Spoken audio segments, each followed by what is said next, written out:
Today is the day we get to talk to Paula Fontana. By the way, I am Amaka, I'm Camellia. and this is Let's Talk with Amaka and Camellia. And today we have Paula Fontana. Who is she? She's a motivational speaker. She's inspirational. To me, a poet. I mean, she And a fashionista. a fashionista. You do not play with her fashion. Each look I have seen her wear, I'm like, damn, she looks good. So, I mean, and then her skin, oh my God, I can go on and on. She's the whole vibe, guys. She's You're a about vibe. to see. Yes, yes. And, I think you get ready to be inspired, to really listen and take from our conversation, because there's definitely something we're going to take from this and be inspired by. Definitely join us when we're done with the interview to get our final thoughts. See you soon. Welcome to Let's Talk, the AfroStyle Podcast with Amaka and Camellia. In this episode, Leading Through Transformation, we're joined by Paula Fontana, a motivational speaker and mentor whose voice empowers others to rise through change with clarity and purpose. Paula opens up about what it means to lead from the inside out, to guide others not through titles, but through truth, resilience, and authenticity. Get ready for a powerful conversation on transformation, leadership, and the courage to evolve. Enjoy the show.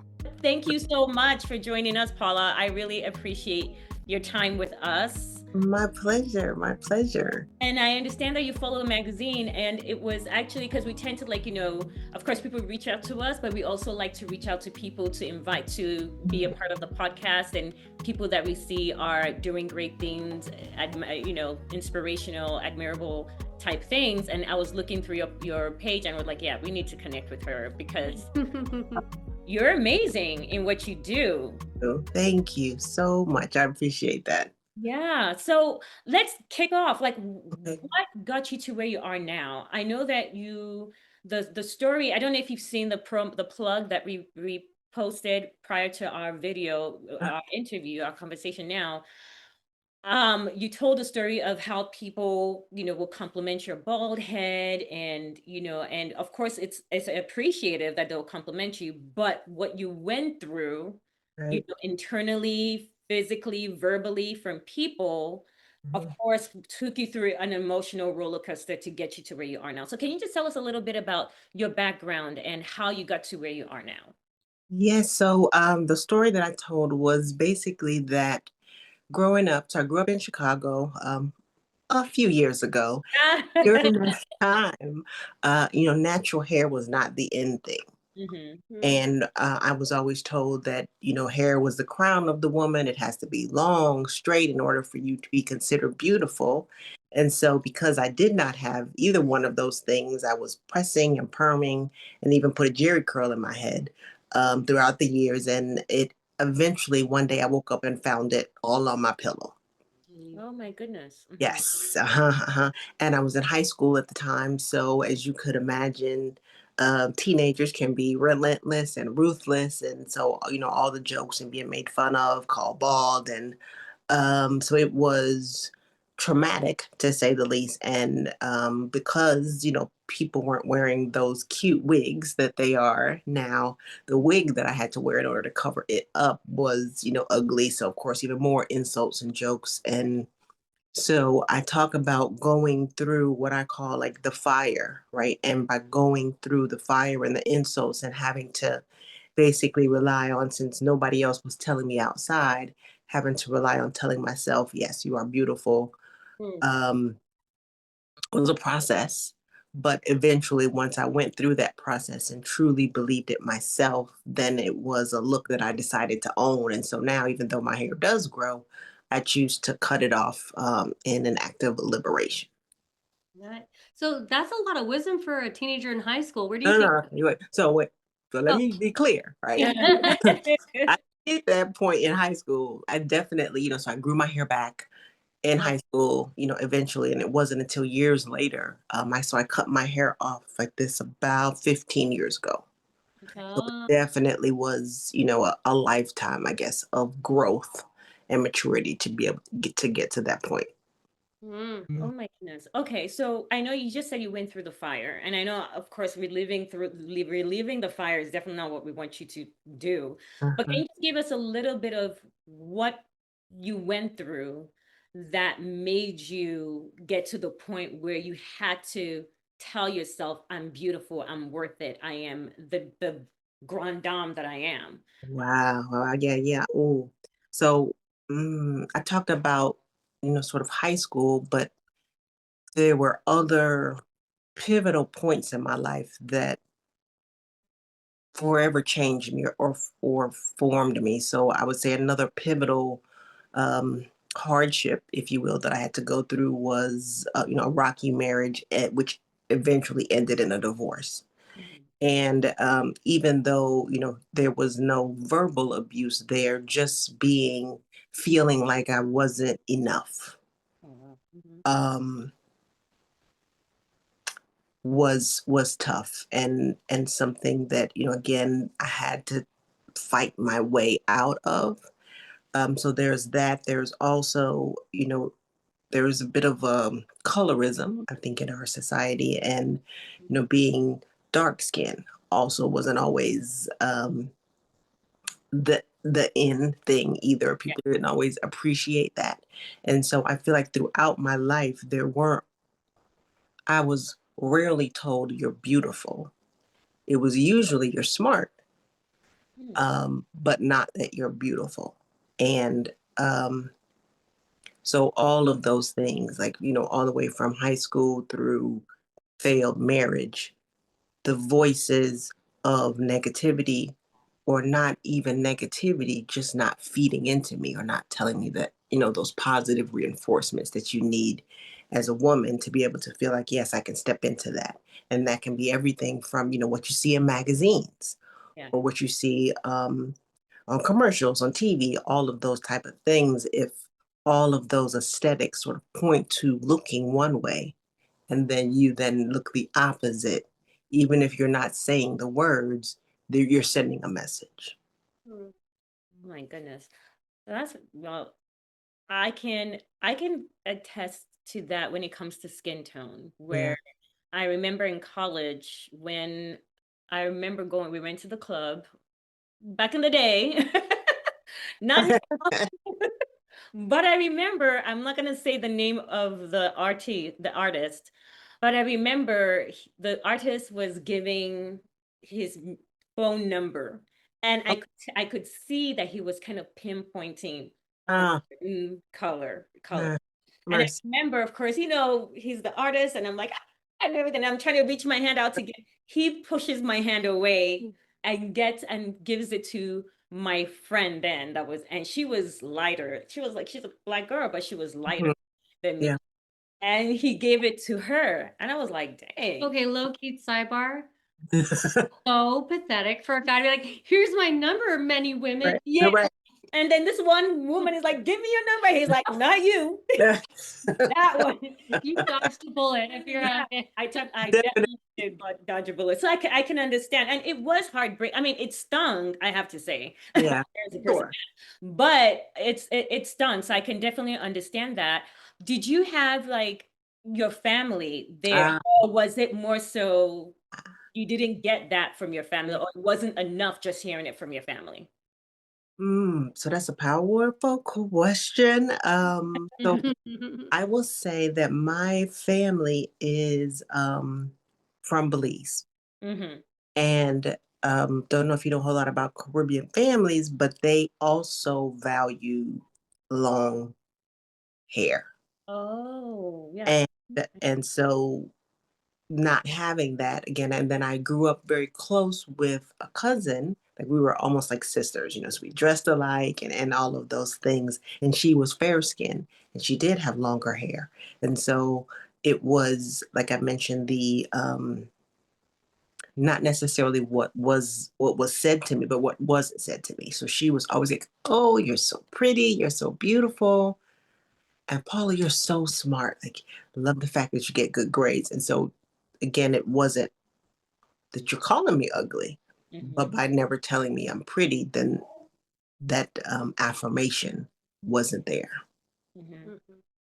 At what point did you, because of course you've gone through that, so as you now move forward, was there an experience Mhm. outside of, I mean, you've already gone through that. I know it sounds like a stupid question because you already told us I went through this, but or was there a pivotal experience that you went through that made you decide I am going to start changing the way I view myself? I don't need the outside to validate me. I validate me. Was there a pivotal moment that now had you changing the way you think and letting go of that woe is me? If you had Yeah. that mentality, Mhm. what was that? And when was that?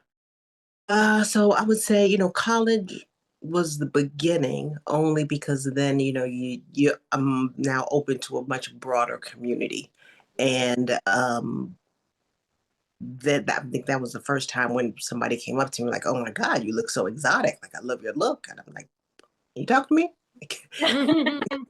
um, so then then there's, the light bulb of, oh, okay, there are other viewpoints, right, of how I look. But then, to be honest, it was the closer I got to a true relationship with God, then I began to see myself as He saw me.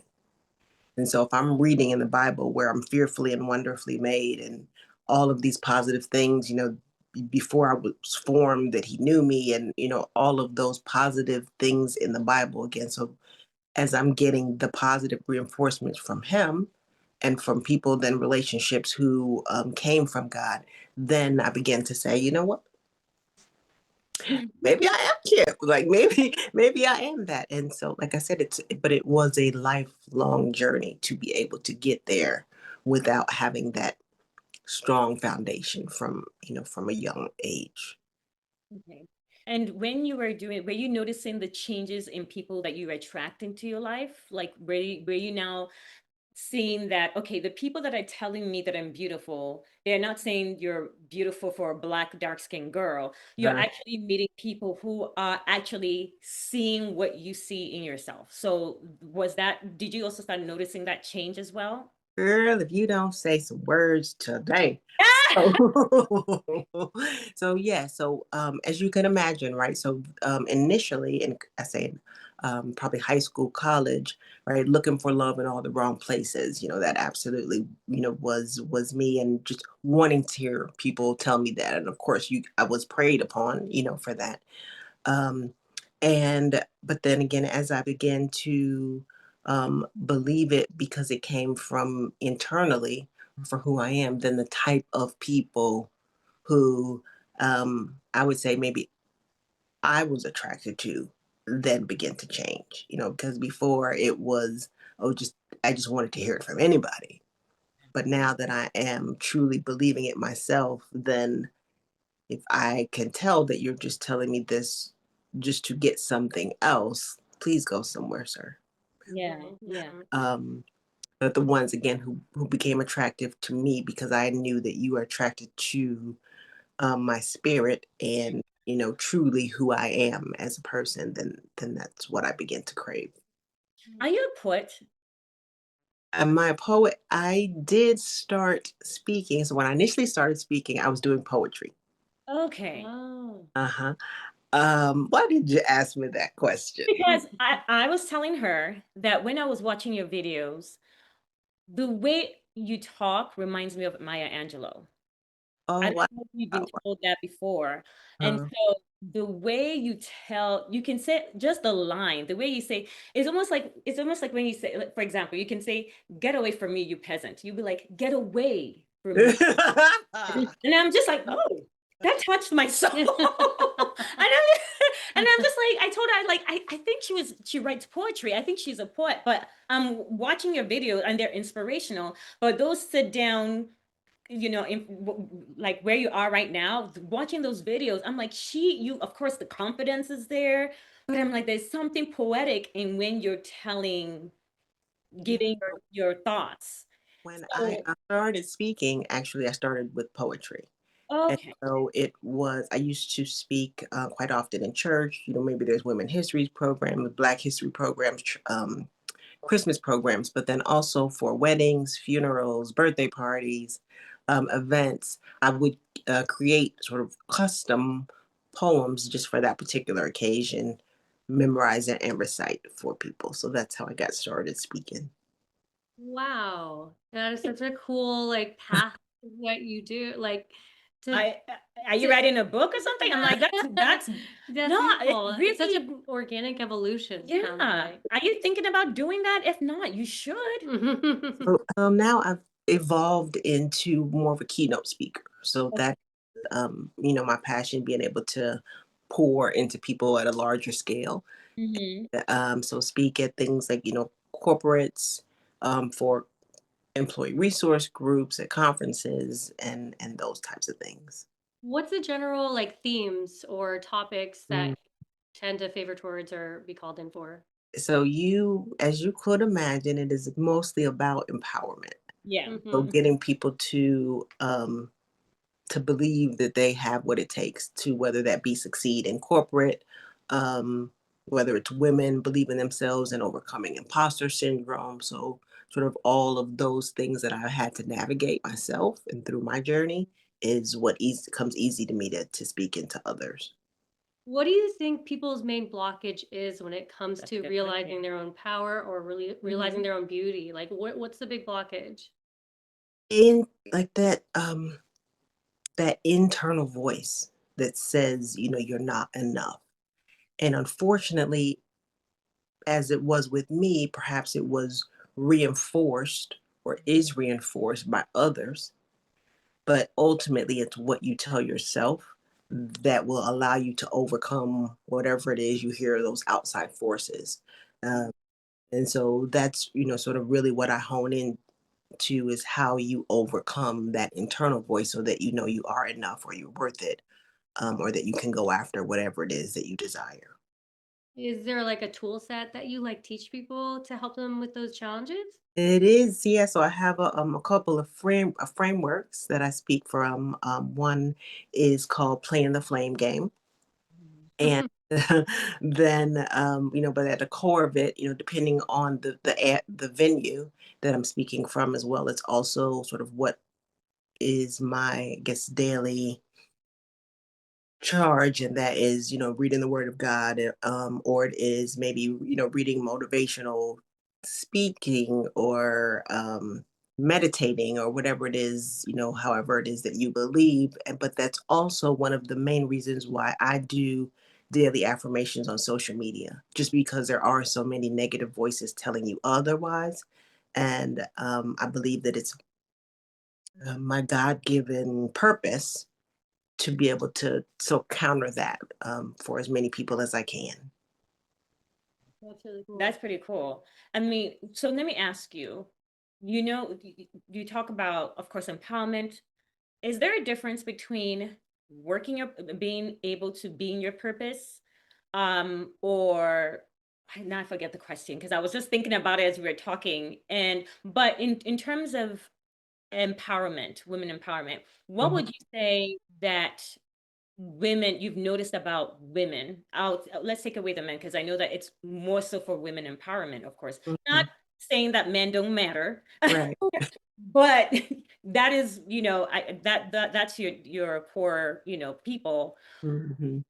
I'm sure you get messages, you get DMs, you get emails.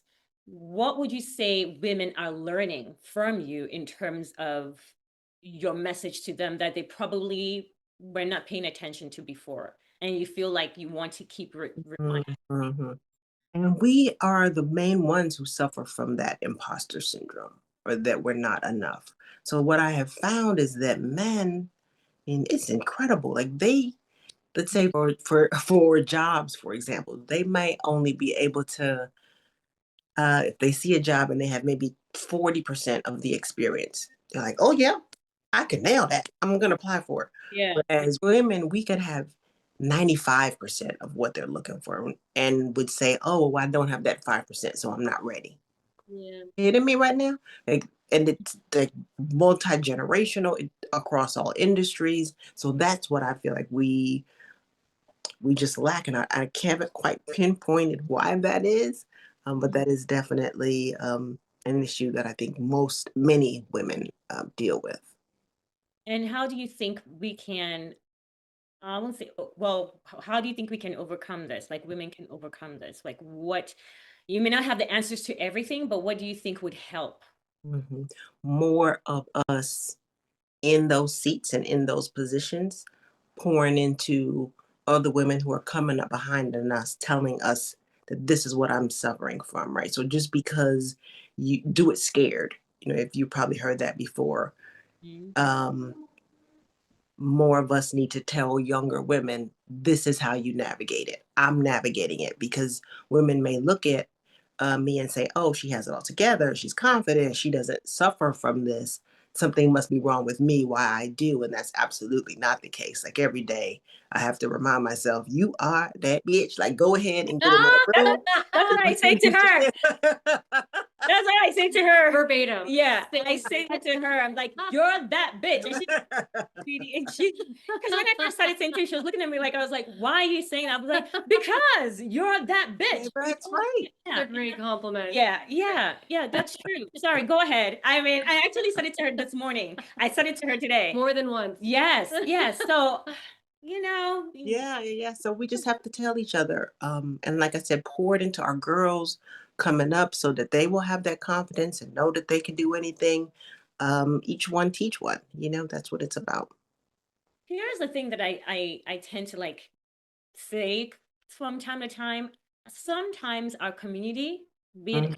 and we're all under that community. I won't speak for yours, but for me, our community has a hard time supporting each other.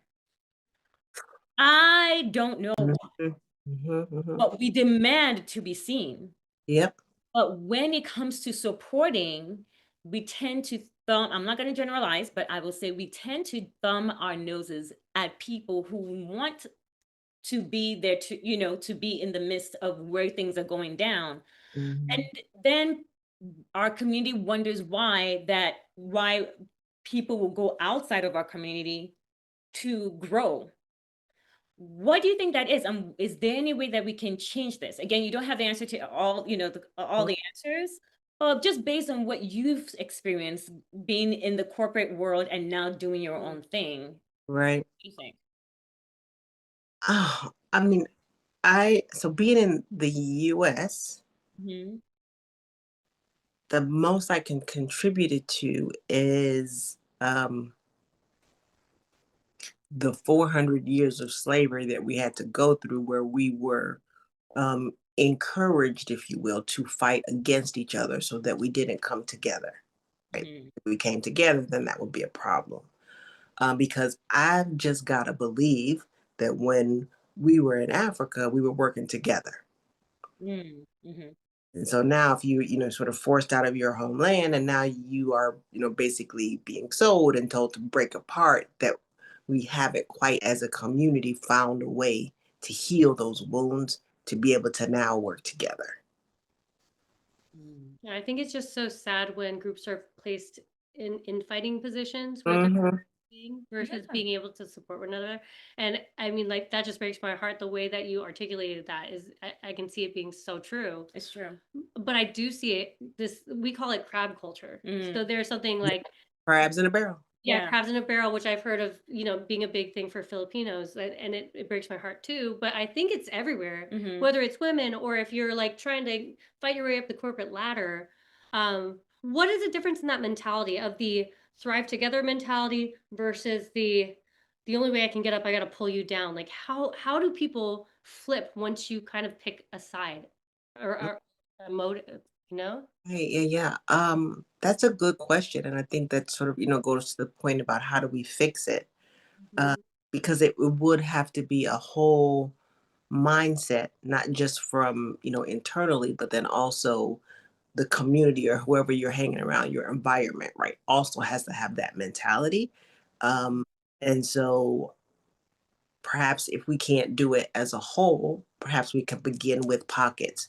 Who you're around, who can you affect? Is it, first your immediate family and then the circle of people that you hang around with? And then it can, sort of grow and expand from there. But all we can do is just sort of start with where we are because it is empowering when you can find a community of people who do want you to grow. I know you've probably heard that term, sit with winners because the conversation is different. So if all you're doing is sitting around with people who are just talking about other people, you need to find other circles. And if you're Mhm, about people who are talking about investing and how do we grow and how do we expand, like those are the type of conversations that we need to surround ourselves with more. mhm, Mhm. Do you think this you found your purpose? Do you Mhm. f- do you feel that you found your calling? Is there a difference between both? Ah, mm, mm, mm. So I would say there is a difference. So I learned maybe it was many years ago, maybe around 15 years ago also. I I finally found that my purpose was to inspire people to be the very best version of themselves. Okay. So I've had, a few careers actually started in marketing. Yeah. And Yeah. my dream was to be eventually chief marketing officer for a large consumer packaged goods company. And then, after getting laid off for a while, I transitioned into being a career coach for MBAs. Mhm. It was in that role when I was surprised how much I loved giving back Mhm. to the students. And so that is when the epiphany came to me that, oh, okay, you're created to help people. You weren't created necessarily to help sell stuff, it was to help people. And so when I found that that was my purpose, then no matter what I did, no, I sought out jobs then that helped me with that or helped me to do those things. So maybe it's feeding into students. And then eventually I transitioned into a nonprofit role, but sort of same thing, helping either students or people in careers get jobs, get funding for their business, find scholarships. So helping people. But then when we talk about, I guess, my calling, um, that's when I feel like I've branched out into what I do on in my spare time as well. So whether it's speaking to people through social media, in person, sort of pouring into people, and that is what I feel is truly, the calling of my life. Just a few more questions. I know you got to go and be the diva that you are. So, what would you say you had to, when you look back at your where you're from, what you went through to where you are now and where you're headed? Mhm. What would you say you had to let die to get you to where you are now? Mhm. And what you're willing to let die again to get you to where you want to go? Oh, wow. mhm, that's deep. Think about it.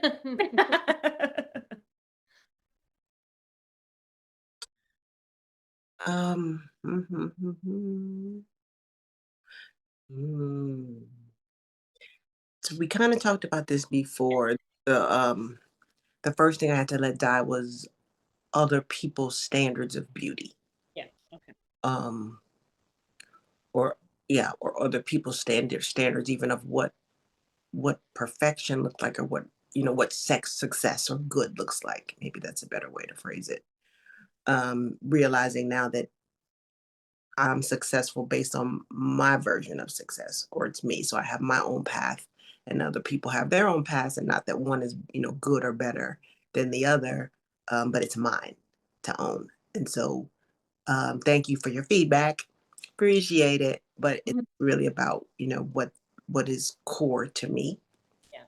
Mhm. And then what I have to let die is I've been talking to myself about this particular thing, and that is what I view as safety in a way. So not necessarily believing that I have to always work in a corporate environment where I know there's going to be a check coming every 2 weeks and there's a 401k and all of those things. But if eventually, if I say that, yeah, my calling is to pour into others, then being able to have that freedom to be able to do it whenever, wherever. Fantastic. Mm. Anything that you need us to know as to what you have going on now, moving as we, follow you? Anything we should look out for? No, so I would say just look out for me in a stage near you. So I am definitely, branching out, getting from behind the screen, and making sure again that I pour into people in person, into as many venues around the globe as possible. Oh, Amazing. wow. Definitely looking forward to that. Yeah. Fantastic. This was so cool to talk to you. And Yeah. you're the diva that I saw the phone. Now on our virtual computer. You're really cool. So thank you so much for joining us. Well, thank you, ladies. This has been amazing. You're amazing too. Yeah, you've got a great light in you that Yeah. you're sharing with our podcast. So thank you for that. Yeah. Thank you for joining us. We appreciate you. Thank you. Thank you. You too. Bye. Bye. Final thoughts. She's lovely. She's lovely. I love just seeing how many people are out there trying to bring light to the world, because there's so much darkness and heaviness and Yeah. judging and competition. Like, you just get some lovely spirits like her that are out there just trying to like help people wake up from that. And that is what I picked up as I was looking at her videos. It's like as she's talking, it's like she's looking, she's talking to her screen and everything. But as she's talking, you feel like she's talking to you. And that's why I was like, she reminded me of Maya Angelou, because the authenticity in her voice, the confidence that emanates from her, and she says things and you're just like, oh my God, I felt that deep down. And then to now hear her story as to what she went through to get to that point, because it wasn't obviously not overnight from what we know, and most times it's not overnight. You get to appreciate her more and understand why she is the way she is, why she talks the way she talks. Yeah. I really appreciated it. And yeah, I don't, she came correct. I mean, I Oh, would she say looked amazing. The second the screen amazing. turned on, I was like, that looks dope. Yeah, I was like, we are not going to look like fools in front of her. We're gonna try and we'll step up our game and put the necklace on, because I'm a jeans and t-shirt girl. I try to be relaxed. I'm just like here to like have fun and enjoy the conversation. But I was like, with her, no, we better step our game up. So Paula, thank you so much for joining us. It was such a pleasure, inspirational as well, listening to you and really having you dig deep to teach us something, so we definitely do appreciate the time, you made to speak with us. Everyone check her out, her Instagram page. I am Paula Fontana, and check out her videos. You will not be disappointed. You will be inspired. She doesn't play. It's like poetry when you listen to her talk. Feel free to leave us a message. Let us know your thoughts. And of course, let us know what you'd like us to discuss, or if there's somebody you want us to reach out to, you want us to connect to for a conversation. Feel free to let us know below. Subscribe to our channels. And again, thank you for joining us. We'll see you again next time. Bye. Thank you for joining us on this episode of Let's Talk, the AfroStyle Podcast with Amaka and Camelia. We hope you enjoyed it. If you missed any previous episodes, you can catch up on YouTube, Spotify, or wherever you get your podcast. Be sure to subscribe, leave a comment, and email us at info@afrostylemag.com. We'd love to hear from you.